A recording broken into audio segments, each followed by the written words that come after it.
Kita buka dengan informasi pertama, Saudara. Dewan Kehormatan Penyelenggara Pemilu atau DKPP menggelar sidang pemeriksaan dugaan pelanggaran kode etik penyelenggara pemilu di kantor Panwasli Aceh Selasa pagi. Ada dua perkara yang disidangkan, salah satunya melibatkan salah seorang calon anggota DPRA dari Partai Aceh dan anggota KIP Aceh Tengah terkait dugaan penerimaan uang dengan perjanjian akan membantu penambahan perolehan suara pada pemilu 2019 lalu.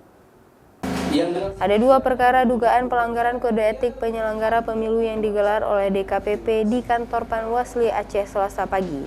Dalam sidangnya, DKPP berwenang untuk memberikan keputusan pelanggaran etika berupa sanksi maupun pemberian edukasi kepada penyelenggara pemilu agar tetap patuh terhadap kode etik.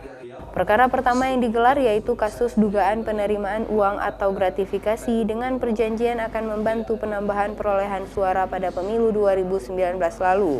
Kasus ini melibatkan Erwin Syah, calon anggota DPRA 2019 sampai dengan 2024 dari Partai Aceh sebagai pengadu, dan Mukhlis, anggota KIP Aceh Tengah sebagai teradu.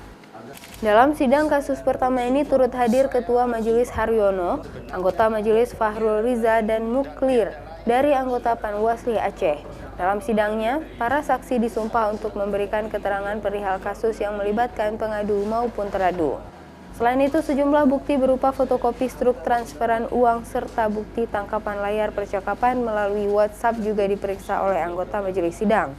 Perkara kedua yang disidangkan yaitu dugaan mengeluarkan kata-kata yang tidak pantas yang beredar di grup WhatsApp. Kita memeriksa apakah benar-benar yang pengadu itu bisa membuktikan bahwa ada pelanggaran etika yang dilakukan oleh penyelenggara.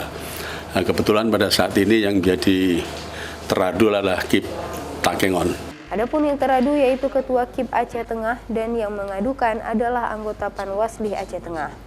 Setelah sidang digelar, DKPP akan melaksanakan rapat pleno di Jakarta untuk memutuskan kedua perkara ini serta bentuk sanksi yang akan dikeluarkan. Nova Misdayanti, Kompas TV, Banda Aceh.